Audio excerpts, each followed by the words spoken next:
Halo sahabat Kapas, berjumpa kembali bersama saya Pendeta Widodo Purwanto. Dan saya Febriani Rey dalam program Kapas. Keluarga Allah pasti akan ke surga. Kami senang Anda boleh bergabung kembali dengan kami dalam program yang menyajikan diskusi seputaran pernikahan dan rumah tangga untuk membantu keluarga Kristen bahagia di dunia ini dan bersiap ke surga. Dan pada episode kali ini kita akan membahas satu topik yang sangat menarik, khususnya untuk muda-mudi dengan judul Gaya Pacaran Kristen. Bakar ikan di pantai Pangandaran sambil duduk santai beralaskan koran. Getar cinta membuat muda-mudi pacaran, namun ingat harus sesuai aturan. Lantas bagaimanakah aturan dan gaya berpacaran Kristen? Temukan jawabannya sesaat lagi. Tetap bersama kami dalam program Kapas. Keluarga Allah pasti akan ke surga.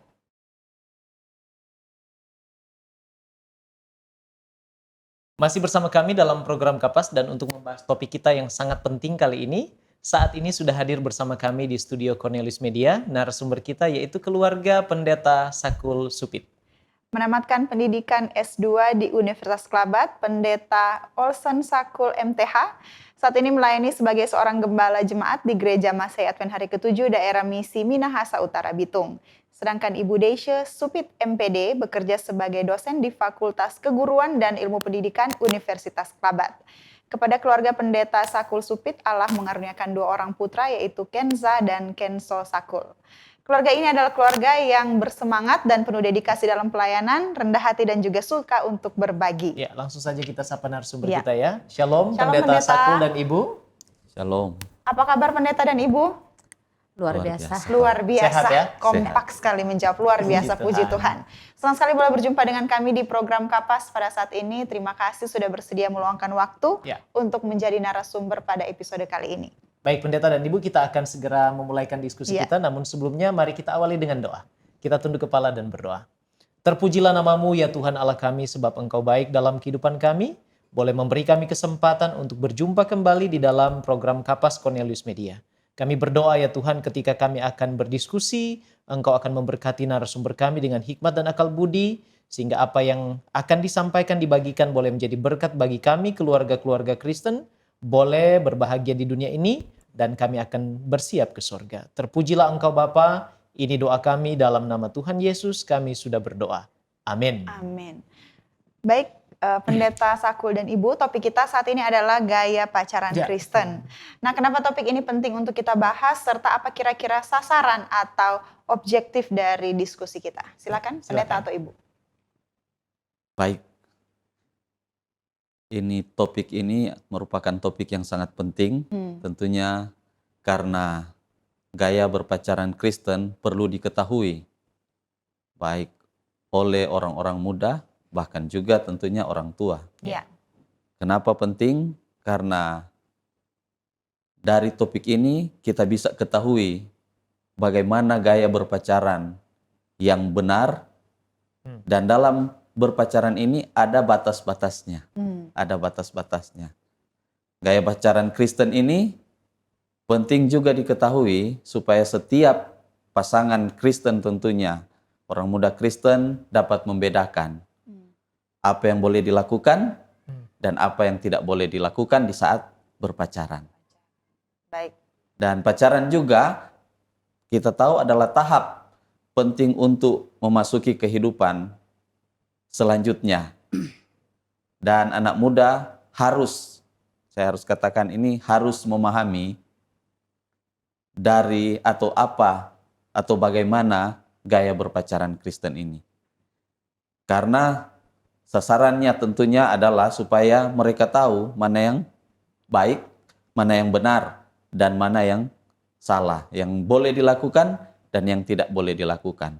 Bukan hanya anak muda, orang tua juga harus tahu mana yang terbaik untuk anak-anak mereka, dan juga mana yang boleh dan mana yang tidak. Tentunya ini adalah supaya menghindari hal-hal yang buruk nantinya akan terjadi di kemudian hari. Baik, jadi sangat penting ya sebagai bagian dari edukasi kita kepada keluarga-keluarga Kristen, supaya yang punya muda-mudi atau yang sementara berpacaran sekarang boleh tahu rule-nya atau batasan-batasan dan aturan-aturannya. Nah, sekarang apa yang dimaksud dengan pacaran Kristen? Sebab mungkin orang belum begitu tahu apa yang dimaksud dengan pacaran Kristen. Bolehkah dibagikan tentang apa yang dimaksud dengan pacaran Kristen? silakan. Silakan. Oke. Apa yang dimaksud dengan pacaran Kristen adalah pacaran Kristen itu harus sesuai dengan iman Kristen. Ini merupakan hal yang utama untuk mempertahankan sebuah hubungan dengan memperhatikan norma dan etika yang baik yang sesuai dengan iman Kristen. Dan juga untuk pacaran, biasanya dalam masa pacaran ini mereka saling mengenal satu dengan yang lain dan untuk menemukan kecocokan, pikiran, komitmen ataupun langkah untuk saling memahami satu dengan yang lain untuk menuju ke tahap pernikahan. Dan juga untuk dalam kekristenan, pacaran Kristen ini disebutkan sebagai suatu masa perkenalan dua pribadi yang menjadi satu kesatuan tubuh dan dalam kasih, dalam iman dan sungguh-sungguh kepada Allah. Baik. Kita bisa lihat juga dalam Alkitab, dalam 2 Korintus 6 ayat 14, di sana dikatakan, janganlah kamu menjadi pasangan yang tidak seimbang. Jadi untuk itu, yang dimaksud dengan pacaran Kristen, marilah kita menjadi pasangan yang seimbang untuk menuju ke dalam langkah-langkah untuk membawa kita untuk setia kepada Tuhan. Baik. Baik, jadi itu Jadi, yang dimaksud dengan pacaran pacaran Kristen Kristen. ya. Betul. Nah, kemudian apakah ada data atau fakta atau penelitian sehubungan dengan bagaimana sih muda-mudi Kristen ini berpacaran? Pendeta atau Ibu, Ya, silakan. silakan. Baik, jadi kalau kita membaca tulisan dari seorang penulis buku yang kita kenal dengan nama Nancy Van Pelt, dia menuliskan di dalam bukunya yang mengajarkan tentang bagaimana pergaulan orang muda atau bagaimana itu pacaran. Dia menuliskan bahwa ada tiga hal besar atau 3 hal penting di dalam kehidupan, dan salah satunya adalah memilih pasangan yang akan nantinya hidup dengan kita atau dengan pasangan itu bukan hanya sementara tetapi seterusnya di dalam kehidupan. Dan dalam penyelidikan dia sampaikan bahwa ada dari 10 pasangan 9,5 itu menikah. Artinya pernikahan itu apa? Penting. Dan kalau kita hubungkan dengan pacaran, pacaran itu nantinya akan menuju kepada pernikahan. Jadi bagaimana supaya pacaran itu atau pacaran Kristen itu yang terbaik? Seorang mahasiswa teologi Tamondon di tahun 2020 dalam penulisannya dia mengatakan bahwa berpacaran dalam pandangan kekristenan merupakan proses untuk menuju ke pernikahan kudus. Dan berpacaran dalam pandangan Kristen dia katakan adalah proses berpacaran yang harus didasarkan atas nilai-nilai yang diajarkan dalam Alkitab sebagai panduan kehidupan bagi orang Kristen tentunya.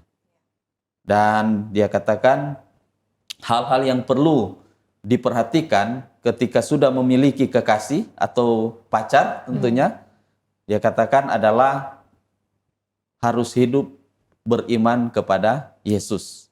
Harus hidup beriman kepada Yesus. Selanjutnya dia katakan harus hidup di dalam kasih. Antara pasangan tentunya harus saling mengasihi. Mengasihi Tuhan, mengasihi sesama. Salah satunya adalah pasangan tentunya. Lalu dia katakan harus menjaga kehidupan kudus. Dalam berpacaran Kristen harus menjaga kehidupan kudus. Dan dia juga menuliskan bahwa dalam berpacaran harus ada penguasaan diri. Baik. Jadi itu poin-poin ya yang ditulis oleh yang meneliti Betul. tentang hal ini. Baik, pendeta dan ibu tentunya sebelum menikah secara pribadi ini berpacaran ya. Iya. Betul ya. Kira-kira berapa tahun? Boleh sharing sedikit ya. Nanti ibu yang sampaikan. Iya. Oke. Kami berpacaran 3 bulan. Baik. Singkat, 3 bulan ya. 3 bulan. Baik. Kalau memang pernah berpacaran selama 3 bulan sebelum menikah, apa sejauh ini apa yang dilihat dari gaya berpacaran orang muda-mudi Kristen sekarang ini yang mungkin bisa jadi membedakan antara sekarang dan gaya berpacaran yang pada waktu pendeta dan ibu mungkin berpacaran pada Iya. waktu itu. Observasi pendeta dan ibu, silakan. Menurut observasi kami, gaya berpacaran kami mungkin sudah beda sekarang. Kenapa? Karena kita tahu bersama teknologi sekarang sudah semakin berkembang. Mungkin gaya berpacaran sekarang sudah menggunakan teknologi atau media-media yang ada. Tapi dulu kami berpacaran karena teknologi masih dikatakan jarang. Jadi kami berpacaran dulu pakai surat. Berkomunikasi ya. Berkomunikasi menggunakan surat. Tapi merasa dengan gaya seperti itu ada rasa yang saling dekat, saling suka, dan akhirnya bisa membawa kami dalam pernikahan. Jadi mungkin tambahan Kang. Iya. Terus terang saya harus katakan bahwa untuk gaya pacaran sekarang lebih dapat menjerumuskan, Oh. Mengkhawatirkan. mengkhawatirkan. Kenapa? Gaya berpacaran dulu saja saya pikir kalau kita tidak bisa mengontrol, maka akan membawa kita kepada satu kejatuhan tentunya. Lari dari gaya berpacaran Kristen. Apalagi sekarang dengan teknologi yang ada. Saya berikan contoh mungkin kalau dulu nanti bertemu baru bisa saling melihat. Iya. Tapi sekarang hanya dengan alat teknologi, contoh handphone, Iya. kita bisa saling melihat. Di mana saja kita bisa saling melihat. Dan itu sangat-sangat berpotensi untuk apa? Untuk lari dari cara berpacaran Kristen mungkin. Itu yang bisa saya katakan perbedaannya. Baik. Sangat Baik, besar. terima kasih. Baik, puji Tuhan Pendeta Olson Sakul dan juga Ibu yang sudah membagikan sedikit pengalaman tentang berpacaran dan perbedaan dengan gaya berpacaran sekarang ya. Nah, sahabat Kapas, sejauh ini kita telah membahas tentang apa itu pacaran Kristen dan mengapa ini penting untuk didiskusikan supaya mengedukasi kita semua sehubungan dengan hal tersebut. Iya, Pendeta Sakul dan Ibu kita akan jeda sejenak. Ya. Dan sahabat Kapas jangan beranjak dulu sebab setelah ini kita akan membahas lebih jauh lagi tentang gaya pacaran Kristen. Kami akan kembali sesaat lagi dalam program Kapas. Keluarga Allah pasti akan ke surga. Masih bersama kami dalam program Kapas dan kita akan lanjutkan pembahasan kita tentang gaya pacaran Kristen. Ya, Pendeta Olson Sakul dan Ibu, sebenarnya secara idealnya apa yang menjadi tujuan dari pacaran Kristen ini? Jadi kalau orang berpacaran apa tujuannya? Iya, Ya? khususnya pacaran Kristen. Ya, Silakan betul. Pendeta atau Ibu. Ideal atau tujuan untuk kita berpacaran mungkin merupakan waktu untuk saling mengenal keluarga. Kita harus saling mengenal kebiasaan, hobi, prioritas atau perasaan dari pasangan kita. Itu saling menyesuaikan diri antara satu dengan yang lain. Yang selanjutnya juga merupakan waktu untuk saling berkomunikasi, bisa sharing. Pekerjaan, kegiatan apa yang akan dilakukan nanti, itu tujuan. Dan juga merupakan waktu untuk saling menerima. Jika ada hal-hal yang kita bicarakan bersama dan menerima artinya tidak memaksakan keinginan juga sepihak. Dan tidak membandingkan dia dengan orang lain. Kadang kan sekarang gaya-gaya pacaran sekarang anak muda sering membandingkan. Yang A ini begini, yang B-nya ini begini. Jadi mereka suka sekali membandingkan.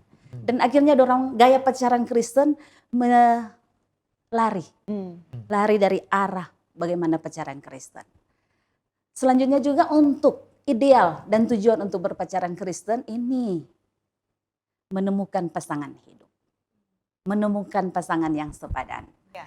Menemukan pasangan yang sepadan artinya kita dapat melihat apakah pasangan kita ini ada kelemahan atau kelebihan. Kekurangannya apa? Hal ini juga harus benar-benar diketahui oleh kita. Sebab jika kita mengetahui pada saatnya nanti sikap dan perilaku pasangan kita cenderung berubah. Ini akan membuat hubungan kita semakin sulit. Dan hubungan itu tidak bisa dipertahankan.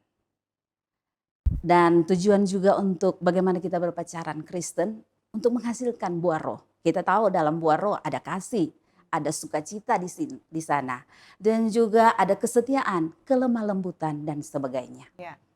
Karena lewat suatu perilaku ini menghasilkan buah-buah roh, hubungan akan berjalan dengan baik. Baik. Baik, jadi intinya adalah pengenalan satu dengan yang lain ya, sebelum ke jenjang yang lebih serius lagi. Betul. Ya. Nah, sekarang pendeta dan ibu, apa saja prinsip?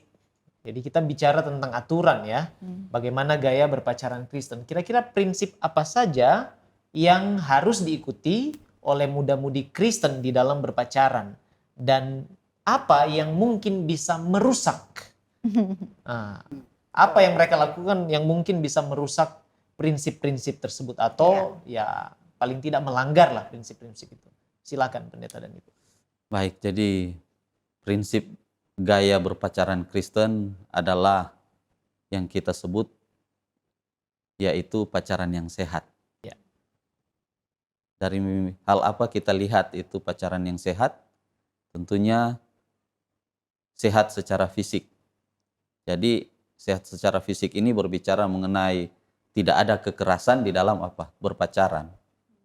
Karena kita juga sering melihat ada pasangan yang masih berpacaran sudah terjadi kekerasan fisik karena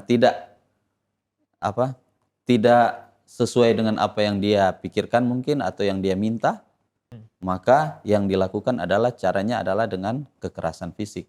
Betul. Yang perlu juga kita jaga dari prinsip pacaran Kristen adalah sehat secara apa? Emosional. Secara emosional. Bagaimana hubungan dengan orang lain akan terjalin dengan baik. Dan ada rasa nyaman di sana. Ada rasa nyaman, saling pengertian dan juga terbuka. Ada keterbukaan. Lalu ada sehat secara sosial. Jadi pacaran tidak mengikat. Artinya hubungan sosial dengan yang lain harus juga tetap dijaga. Karena banyak orang muda yang berpacaran karena sudah memutuskan pacaran, sudah tidak mau lagi bergaul dengan teman-teman, sudah jaga jarak yang sangat-sangat membuat teman-teman merasa suni mau batut. Sudah tidak mau lagi berteman, bersahabat karena ada jarak. Ini secara hubungan sosial ini sudah terganggu. Dan yang berikutnya adalah sehat seksual. Nah, secara biologis tentunya kita yang masih remaja ini mengalami perkembangan dan kematangan seks.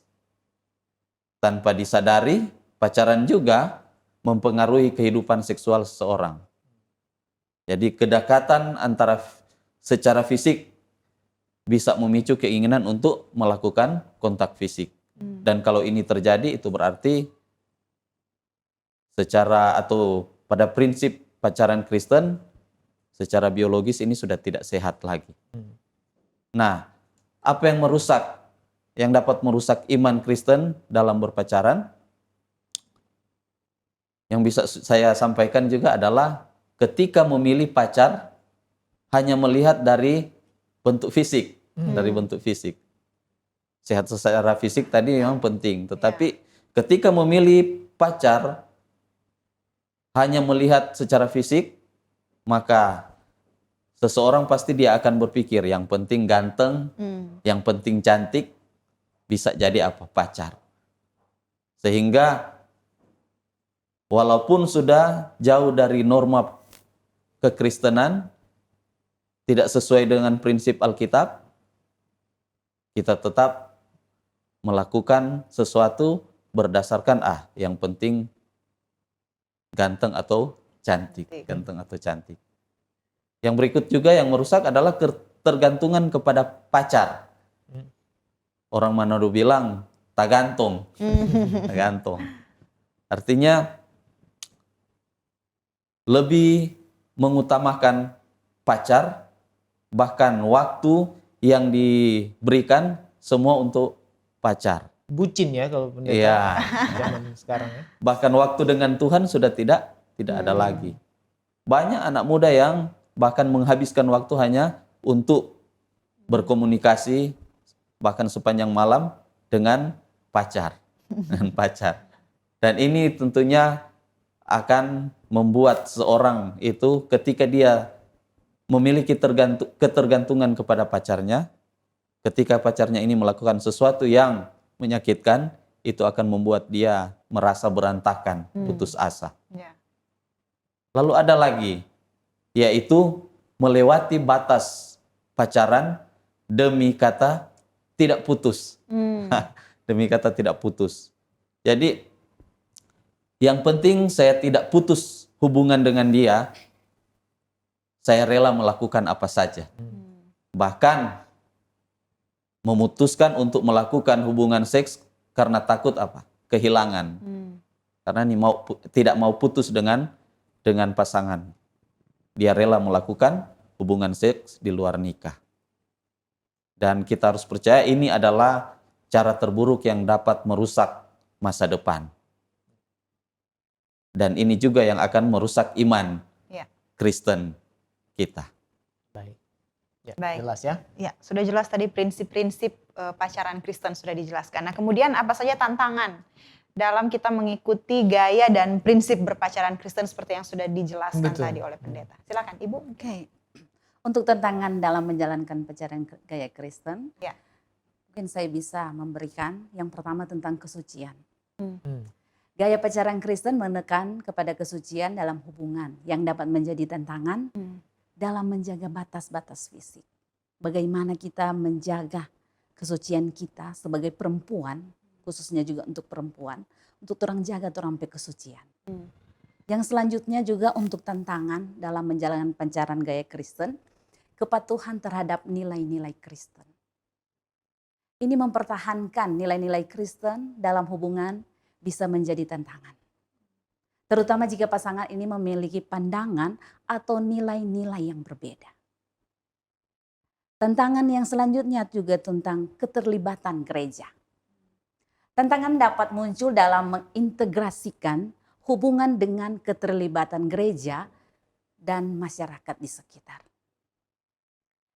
Untuk tantangan juga yang selanjutnya tentang komunikasi yang efektif. Seperti dalam hubungan yang lain, komunikasi yang baik sangat penting. Terkadang kesalahpahaman atau ketidaksesuaian dengan keyakinan dapat menjadi tantangan. Pengawasan dan dukungan dari mentor atau pemimpin gereja ini bisa juga menjadi salah satu tantangan. Dalam pacaran Kristen, seringkali ada ekspektasi untuk mendapatkan bimbingan dari mentor atau pemimpin-pemimpin Kristen atau pemimpin-pemimpin rohani yang lainnya. Dan ini dapat menjadi tantangan jika sulit menemukan orang yang sesuai. Dan saya bisa ambil satu kesimpulan juga, untuk menghadapi tantangan ini, penting untuk terbuka, jujur, dan ada komunikatif dengan pasangan. Serta untuk selalu mengutamakan nilai-nilai Kristen dan kesetiaan pada keyakinan. Selain itu juga mendapatkan dukungan dari komunitas Kristen, mendengarkan juga nasihat-nasihat dari yang berpengalaman.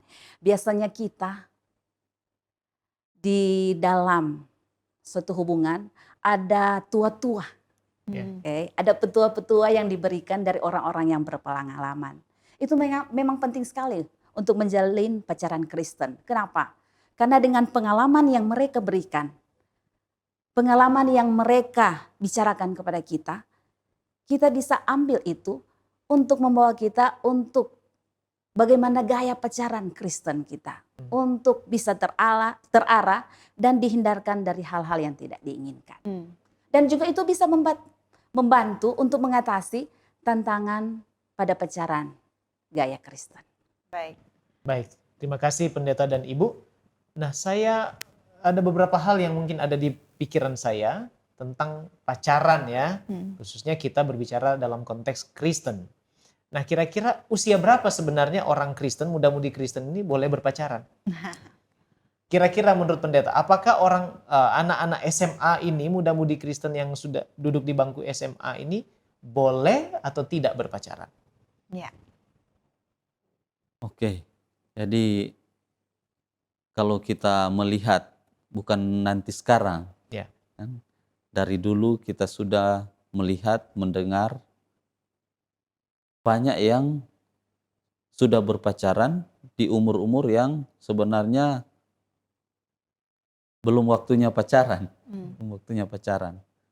Bahkan ada yang kita dengar dengan cinta monyet. Cinta monyet. Seorang pendeta juga dalam satu seminar saya pernah mendengar, dia menyampaikan bahwa dari penelitian survei yang dibuat dari 90 siswa dan siswi SMA, ketika mereka ditanya tentang pacaran, mereka tidak tahu.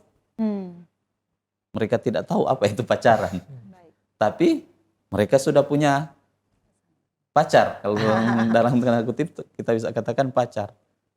Walaupun mereka tidak tahu apa itu pacaran. Artinya mereka belum memiliki kedewasaan untuk berpikir di umur-umur seperti itu.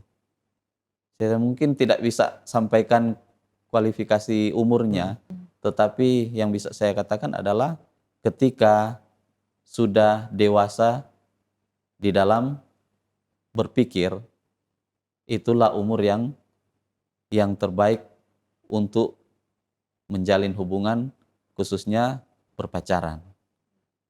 Ketika sudah dewasa di dalam menentukan atau melakukan pilihan-pilihan yang tepat.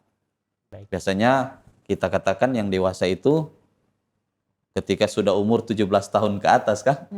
Tetapi ada juga yang di bawah umur 17 tetapi sudah dewasa dalam berpikir. Ada yang sudah di umur 17 tahun tapi belum dewasa dalam berpikir. Jadi saya hanya bisa katakan adalah ketika kedewasaan berpikirnya untuk dapat menentukan yang terbaik masa depannya, itulah saat sebenarnya yang terbaik bagi dia untuk boleh berpacaran. Baik. Dari prinsip-prinsip tadi ya pendeta, matang secara sosial, matang secara mental, matang secara emosional dan lain sebagainya ya. Jadi itu ukurannya. Nah, seandainya pemuda-pemudi Kristen ini sedang berpacaran, lantas salah satunya ini tidak mau mengikuti rule atau aturan pacaran Kristen. Kira-kira menurut Ibu harus diputuskan atau harus lanjut? Oke. Kalau kita melihat prinsip yang sudah dikatakan tadi kan, kalau saja kita melewati atau melanggar salah satu prinsip, pasti hubungan tidak akan berjalan dengan baik. Dalam menjalin hubungan itu ada aturan atau ada etika atau nilai yang akan didapat. Kalau menurut saya, kalau dia sudah melewati ada salah satu prinsip yang tidak cocok, lebih baik jangan diteruskan. Baik. Sesuai prinsip ya, harus sesuai prinsip. Ya, jadi yang mungkin sekarang sedang berpacaran bisa jadi kecewa ya. Tapi harus tetap stick to the principles ya. Betul. Baik. Baik, puji Tuhan, terima kasih Pendeta Olsen Sakul dan Ibu untuk informasi yang sangat penting yang boleh dibagikan sehubungan dengan topik gaya pacaran Kristen. Dan sahabat Kapas, kami akan kembali setelah jeda yang berikut, tetap bersama kami dalam program Kapas.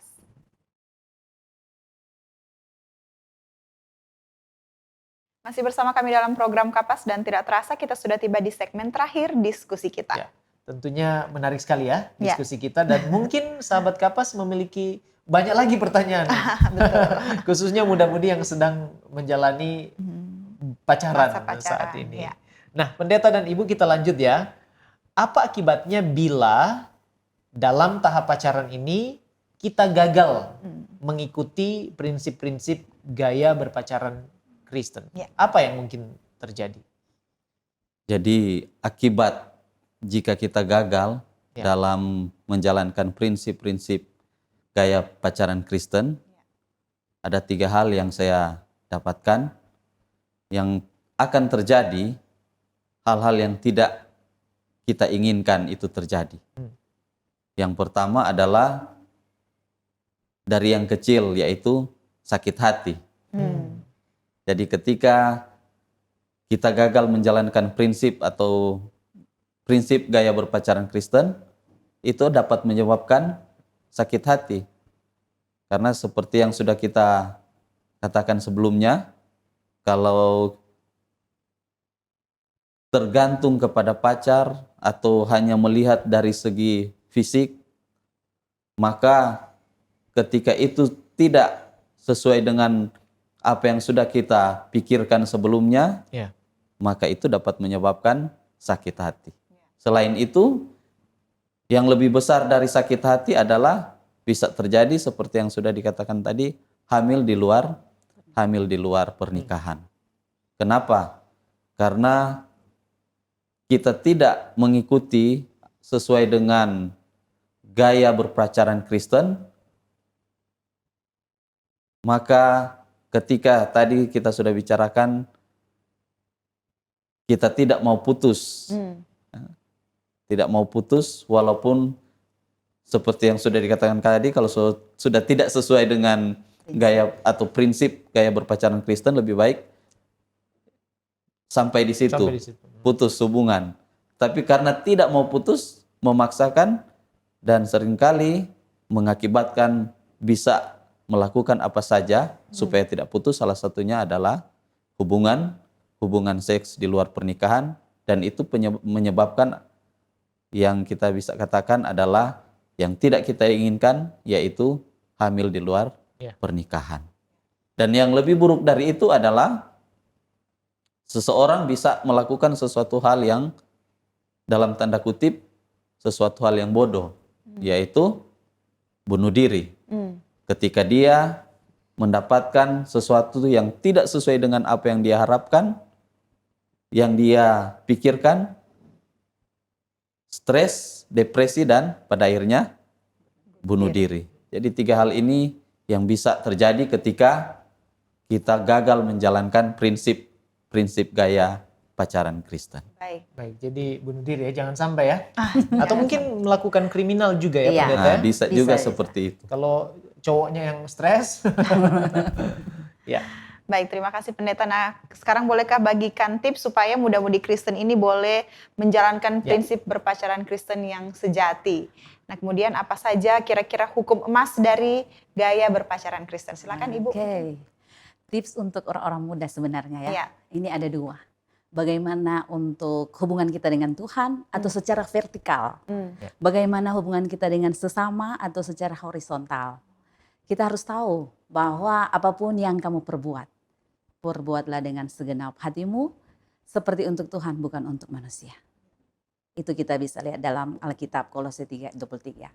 Dan juga di dalam Matius 22 ayat 37 kita bisa baca juga di sana, Tuhan Yesus ini menyimpulkan dengan mengasihi Allah dengan segenap hati, kekuatan jiwa, dan segenap akal budi. Dan juga Tuhan mengatakan, dia memerintahkan dalam Matius 22 ayat 29, kasihilah sesama manusia seperti dirimu sendiri. Pacaran dalam kekudusan, prinsip vertikal, prinsip horizontal, ini di atas sesungguhnya hanya dapat dilakukan dengan prinsip hidup dalam kekudusan. Dalam firman Tuhan, hiduplah sebagai anak-anak yang taat dan jangan turuti hawa nafsu yang menguasai kamu pada waktu kebodohanmu, tetapi hendaklah kamu menjadi kudus di dalam seluruh hidupmu, sama seperti Dia adalah kudus. Tadi juga ada pertanyaan tentang bagaimana hukum emas dalam berpacaran Kristen.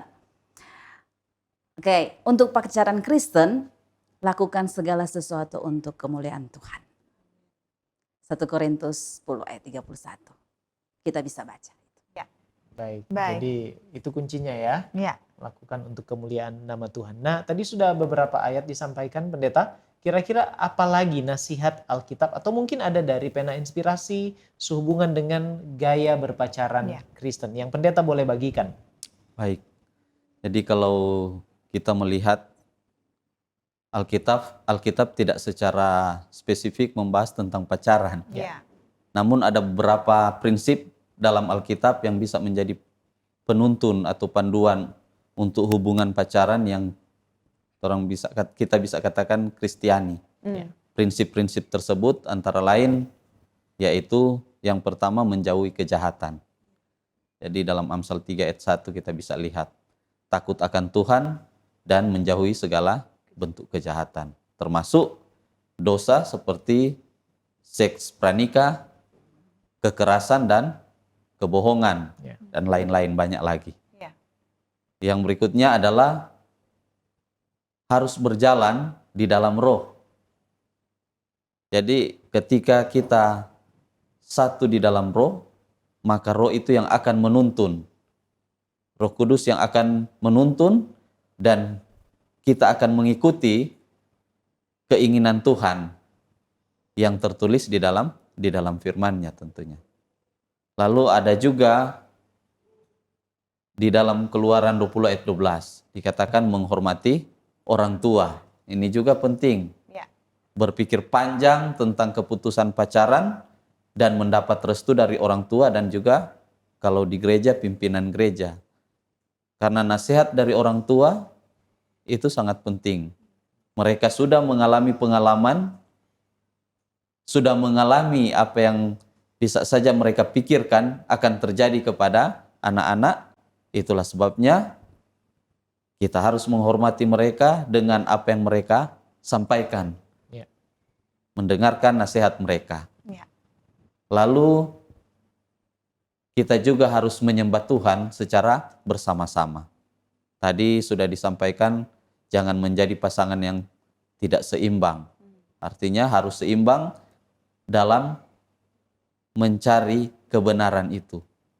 Dan dalam Efesus 4 ayat 3 kita bisa lihat, memastikan bahwa pacaran Kristen tidak hanya mengikuti keinginan individual, melainkan menghormati hubungan dengan Tuhan secara bersama-sama.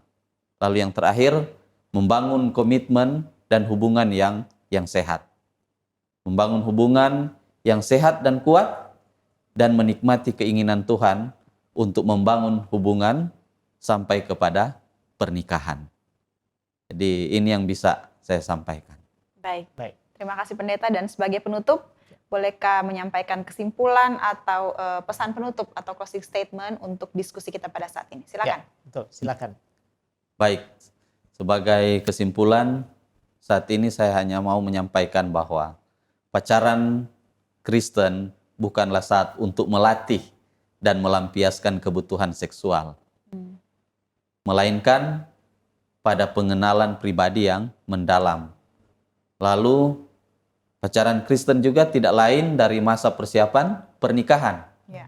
Oleh karena itu, pengenalan pribadi yang mendalam merupakan keharusan. Dan dalam masa berpacaran, apapun yang dilakukan, kita harus ingat, lakukan itu semua untuk kemuliaan Tuhan. Jika kita melakukan itu, maka hal-hal yang tidak diinginkan di kemudian hari, atas pertolongan Tuhan, pasti kita dapat atau terhindar dari hal-hal yang tidak diinginkan. Baik, puji Tuhan. Puji Tuhan. Terima kasih pendeta dan ibu untuk penjelasan yang sangat menarik dan bermanfaat ya. Iya. Dan saya percaya ini sudah membekali sahabat-sahabat orang-orang muda dan juga orang tua ya. Supaya boleh menasihati, memberi bimbingan, juga orang-orang muda ini terhindar dari kecelakaan. Ya. Kalau mereka tidak berjalan sesuai dengan gaya berpacaran Kristen yang seharusnya. Ya. Baik sahabat Kapas, saat ini Pendeta Olson Sakul akan mendoakan kita sekalian sebagai bagian penutup dari diskusi kita. Silakan. Baik, mari kita bersatu dalam doa. Di saat ini ya Tuhan, kami bersyukur untuk waktu yang indah yang Tuhan berikan bagi kami, sehingga kami dapat bersama-sama dalam acara program Kapas yang sudah dilaksanakan oleh Cornelius Media. Puji Tuhan untuk kebaikan Tuhan bagi kami, pemeliharaan Tuhan bagi kami. Puji Tuhan untuk nasihat yang Tuhan berikan melalui apa yang sudah kami diskusikan bersama. Itu dapat menuntun kehidupan umat-umat Tuhan, lebih khusus anak-anak kami ya Tuhan, di dalam kehidupan mereka di masa muda. Bagaimana mereka dapat menentukan pasangan mereka untuk masa depan mereka. Tuhan memberkati sehingga apa yang sudah kami diskusikan bersama ini dapat menjadi berkat bagi anak-anak kami, orang-orang muda, bahkan orang tua yang sudah mendengarkan acara ini. Tuhan memberkati semua yang bertugas dalam acara Kapas saat ini yang diprogramkan di dalam program dari Cornelius Media. Tuhan memberkati Pendeta Widodo dan istri dalam tugas tanggung jawab pelayanan mereka, bahkan anak-anak mereka ya Tuhan berkati. Kami menyerahkan kehidupan kami hanya di dalam tangan kasih Tuhan, dan ketika kami diberkati, biarlah kami juga dapat menjadi berkat bagi orang-orang yang membutuhkan. Terima kasih untuk jawaban doa, terima kasih untuk rancangan kebaikan di dalam kehidupan kami, terlebih terima kasih untuk pengampunan yang Tuhan karuniakan bagi kami. Di dalam nama Yesus kami berdoa. Amin. Amin. Sekali lagi terima kasih untuk Pendeta Olsen Sakul dan Ibu yang sudah menjadi narasumber yang menginspirasi kita semua, dan doa kami adalah Tuhan akan selalu memberkati Pendeta dan Ibu bersama dengan anak-anak dalam kehidupan keluarga, terlebih juga dalam pelayanan kepada Tuhan. Terima kasih juga untuk semua sahabat Hope Channel Indonesia yang sudah bergabung dengan kami dalam program Kapas. Dengan demikian berakhirlah sudah kebersamaan kita, dan kalau sahabat Kapas merasa diberkati, jangan lupa untuk subscribe, like, dan bagikan kanal YouTube Cornelius Media.